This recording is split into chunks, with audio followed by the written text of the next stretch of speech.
Okay, let's dive in. You've given us some really interesting source material here about the Chaldean Syrian Church of Thrissur, focusing on its history and, well, some specific disputes. That's right. And for you listening, this is a fascinating community.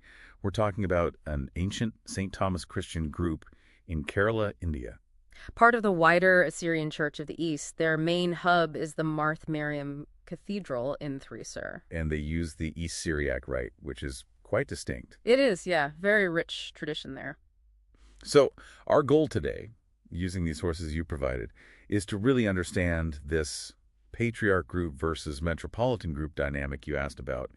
Is this something new, or does it go way back? Well, looking at the materials, the first thing that jumps out is that this specific conflict, the Patriarch versus Metropolitan one, isn't recent at all. Oh. No, it was actually a major historical schism. We're talking primarily 1964 through to 1995. Wow, 3 decades. Yeah, it really shaped the church in India for a long time. So what kicked it off? What do the documents say were the main points of friction? Okay, so the sources highlight a couple of key issues bubbling up.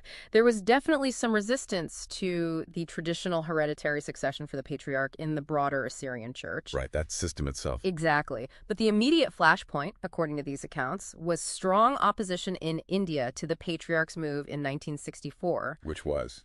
To adopt the Gregorian calendar for church feasts and seasons. Ah, the calendar issue. That comes up surprisingly often in church history. It does. And this, combined with those, let's say, underlying tensions about authority, led Patriarch Mar Ishai Shamoun Exquience to suspend the metropolitan in India, Mar Tamadharmo. That was January 64. And that suspension was really the breaking point. That seems to be the pivotal moment, yes. It solidified the divide.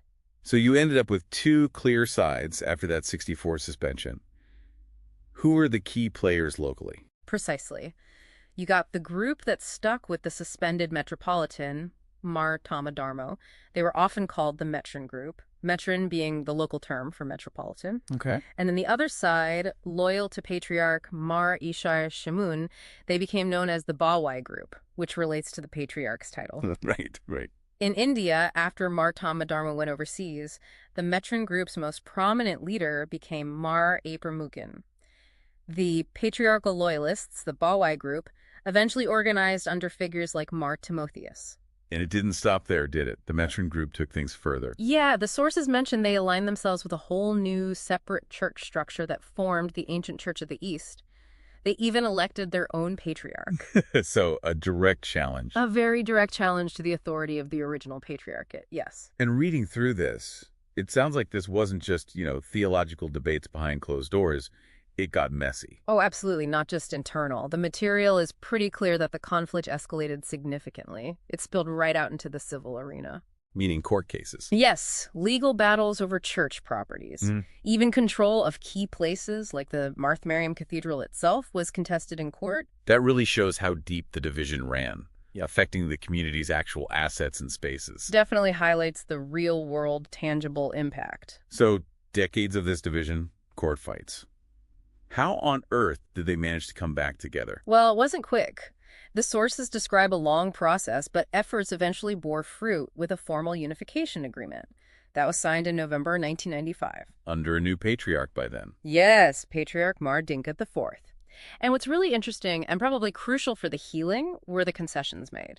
Like what? The main Assyrian Church of the East agreed to recognize the validity of ordinations, priests, and deacons made by the Metron group during the whole period of separation. That's a big step, legitimizing the clergy from the other side. A huge step, and maybe even more symbolically powerful. A bit later, in 1997, they formally annulled that original suspension of Metropolitan Mar Tamadharmo from back in 1964. Wow. Sort of rewriting the history that started the split.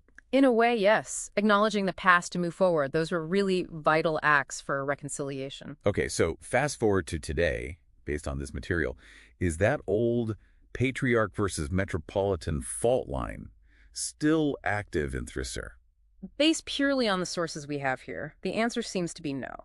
That specific historical conflict, the 1964-1995 one, was resolved by the unification.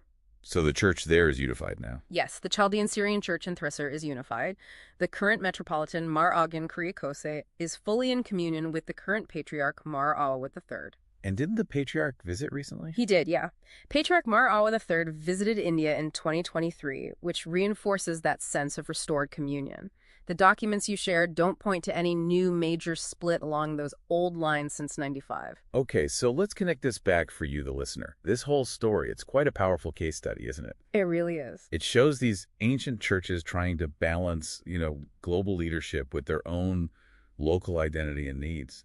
And it demonstrates how incredibly deep disagreements, ones that lasted for decades and involved legal fights, could actually be navigated. Through very specific, deliberate acts of reconciliation. Yeah. It wasn't just wishing it away. Exactly. It shows real resilience and a deep commitment to unity, eventually. So the core finding from this deep dive, Yeah.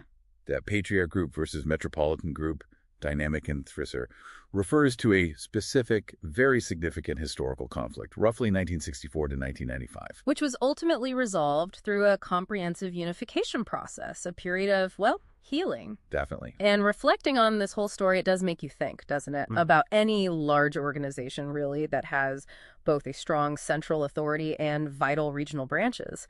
How do they strike that right balance? And maybe more importantly, what does it truly take to heal profound divisions once they've taken root? Something for all of us to ponder.